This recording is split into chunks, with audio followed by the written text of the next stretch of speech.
don't we start? Why don't we look at what digitization and digital transformation really means in this context? If you are not connected, then you are not online, which means you can't contribute to any of the digital economy. So we've got connectivity, and that's what the telco companies, the operators, have done.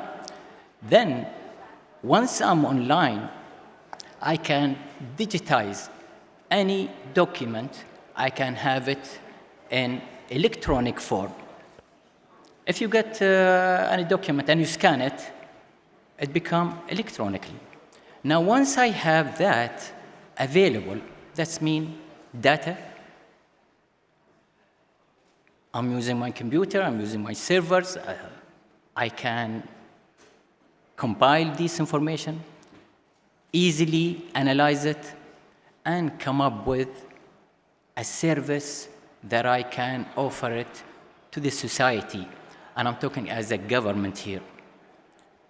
For me to really deliver something meaningful, that's what I call it digital transformation. So we got digitization, that's the transformation from normal document to electronic document.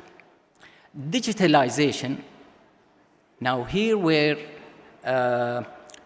we be able to collect data. You guys, as you are using your phones, your terminals, you are generating data. And since we are the digital era, I can easily compile all this data, analyze it, and understand the needs of the society. And based on that, we can deliver. Now, the digital transformation, that point is when the government add a new element, and that is empathy. Me, as a government employee, I have to put myself into your shoes and say, does this person get what he expected from the government? Based on the information that we have, we could deliver a lot of things. But this is not happening, by the way, until now. And this is where we have to bring this culture. It's a new way of doing business. It's a new model.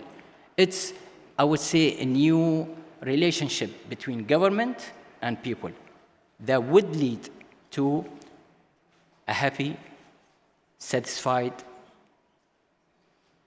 person in the society. And I hope that I have... Yeah, brilliant. I mean, laying the foundations, really, for digital transformation. Where's Mauritius on this journey? Yeah, thank you. I actually agree with my friend here.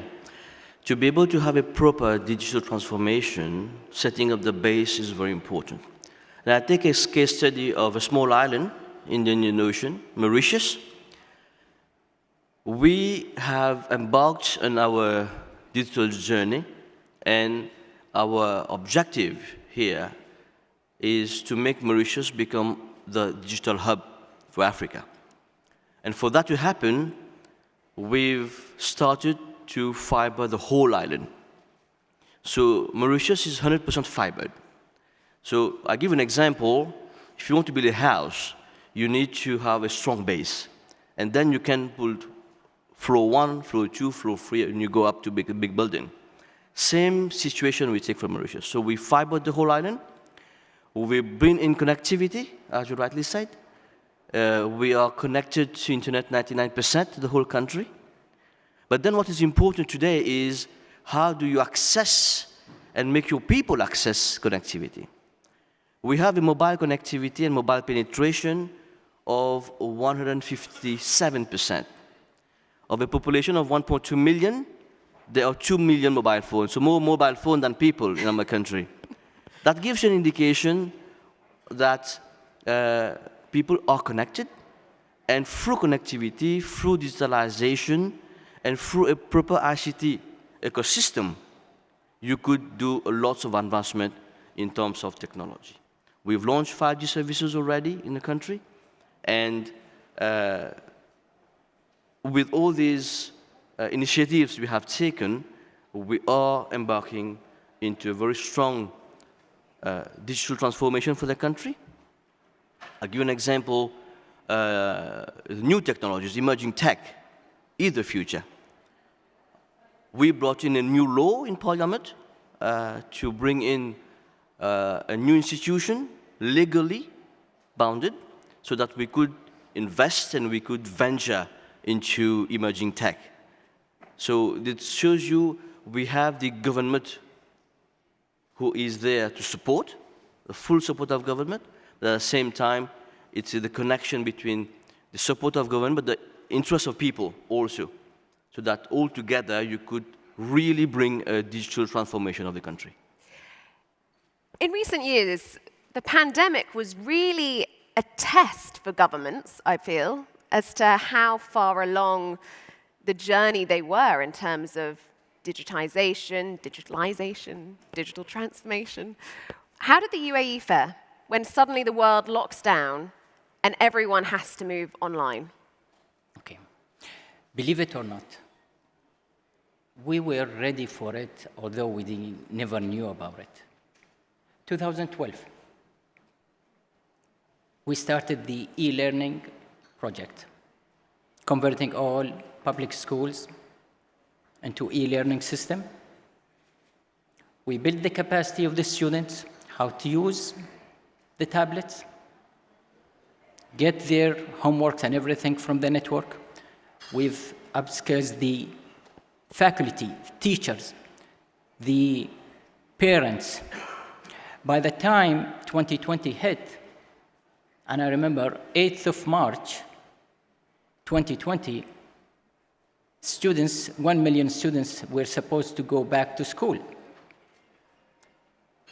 In fact, they attended the school from home. Again, we have connectivity. UAE, for the consecutive 6 years, we are #1 fiber to home worldwide. They've completed their academic year, they've took the test online, and they started the new academic year in September. The preparation started 2012. 2020, it was easy for them. By the way, the universities did not do that, and really they faced problem, especially the faculty. They are not really acquainted on teaching online. 2013, His Highness the Prime Minister, Vice President and Prime Minister Sheikh Mohammed bin Rashid, he announced all the services, I want them to be available on the mobile phones. Within 24 months, we've transformed 96% of all government services available on the phone, 24 hours. You can do the services. When it came the lockdown and we had to sit at home, we never get bored. We got the entertainment, we got the IPTV, fiber is there, we've got the internet. I can do my work. I could do my study. I'm at home. Never felt bored. And that is the decision making, or let's say the leadership that support and have the vision that we have to really be anticipating what might come. We have to take the risk, and that is important, and we've seen what happened during 2020. If we hadn't done what we have done, then we would have been like the others.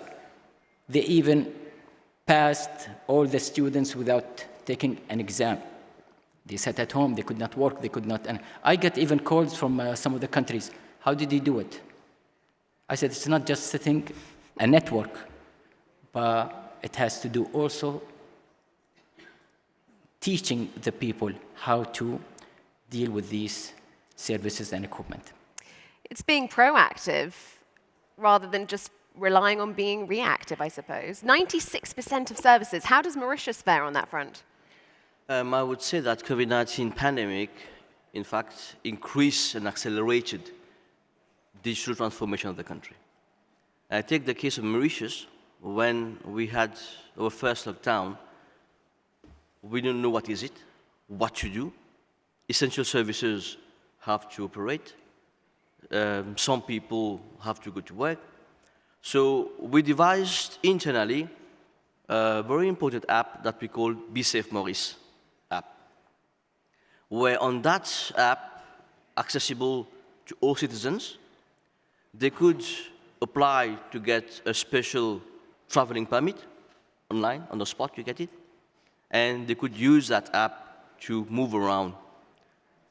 Only those who are allowed were given the app, and it could have been checked with the police on the road and so on.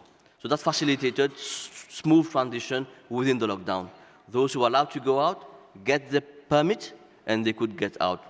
So we had to innovate and adapt to the situation and to be able to handle the pandemic. Secondly, all the students are at school. So the national channel, which is the Mauritius Broadcasting Channel, we started doing all online courses on TV for students. So the teacher would intervene, they would take the lessons online and send by email. That would be keep them continue learning. So as most of the countries, COVID-19 accelerated the digital transformation. Because now you want to buy something, how do you do that? So you would see digital payment apps came in place with the Bank of Mauritius, with the State Bank of Mauritius, where people could do all the online transactions, and all those who had to deliver would also get their licenses online that will come and deliver to you. So definitely, COVID-19 pandemic has indeed accelerated big time a digital transformation of the country. In fact, one of the keynote speakers yesterday, the CEO of Arthur D. Little, said that the pandemic had accelerated digital transformation by 7 years in some cases, which is fairly extraordinary. The thing about transformation, Your Excellency, is, well, it takes a lot of time. I'm not sure it's ever finished. No, that's okay. And I know that you're very passionate about the power and the potential of what you could do with all the data that's created. Let me give you an example. Are you getting an awareness messages of your behavior or your lifestyle, how you are living? Would that really impact your health? You probably lots of people, they are enrolled into a fitness app. It tells them how many steps they have walking, calories, and all of that. But it never tells you, look, with this lifestyle, you may end up with this disease. By the way, as a government, we provide health care, and if we take care of the society, of the residents, then we'll be saving ourselves a lot of money. We could do this. We've got the information. Why can't also be, we have our own apps, and this got nothing to do with privacy, by the way. It's up to you to enroll and allow the government to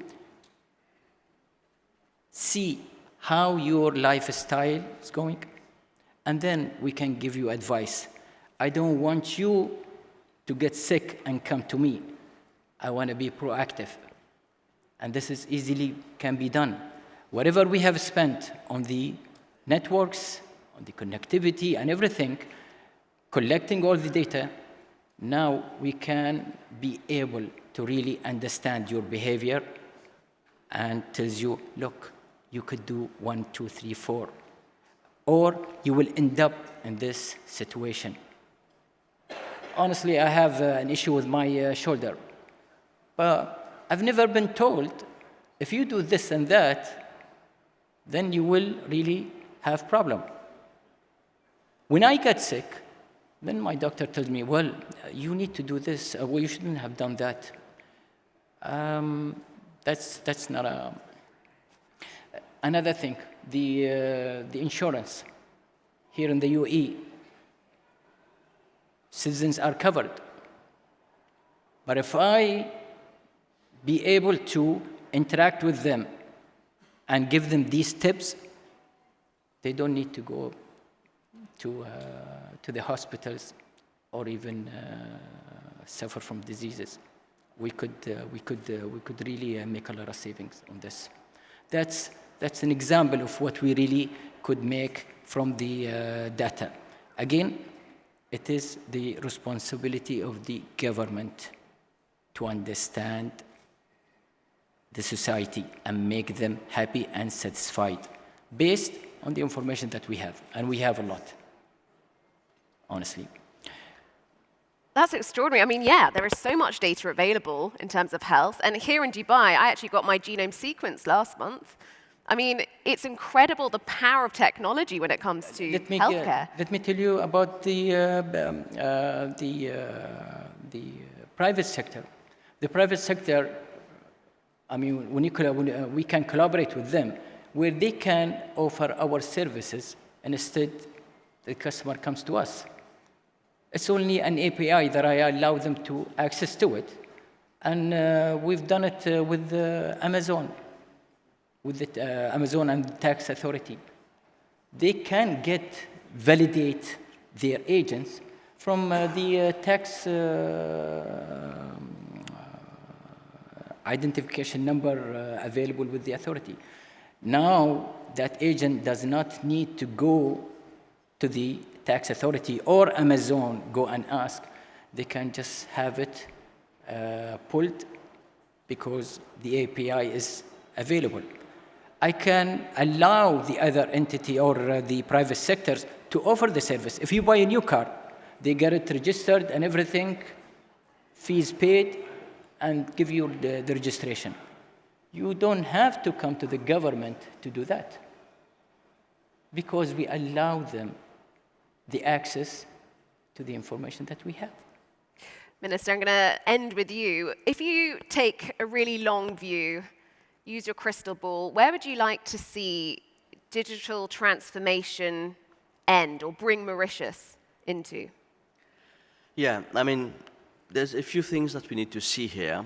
When we are looking for the future, definitely we have to adopt emerging technologies. Today, AI is playing and will play a very big role in our life, talking about blockchain, big data, cloud computing, and you just name it. So how do a country handle this, I would say, avalanche of technologies coming into the future? Our life will be changed with all this technology. And make no mistake, and we have to tell it bluntly, jobs will be lost because what somebody is doing today can be done tomorrow with all these technologies, AI, robotics, and so on. So how do you handle all the situation for the future? It has to start, you know, we have the curriculum in all the countries in the world with the STEM, the science, tech, engineering, maths. And I think we have to add 2 more words into it. And instead of having STEM now, we should have STEMI, add innovation and entrepreneurship at the end of it. Because one needs to innovate and one needs to be in entrepreneurship to be able to at least tackle the future. Because if a country doesn't innovate and stay as it is, it will be very difficult to face the challenges ahead with the advent of all these new technologies for the future. Because technology is disruptive. And I think it's fantastic that you take that view, that that's something to tackle at the same time as embracing innovation. We are out of time. Thank you, gentlemen. Yeah. I could have kept going again for another hour. Can we have another day? Thank you.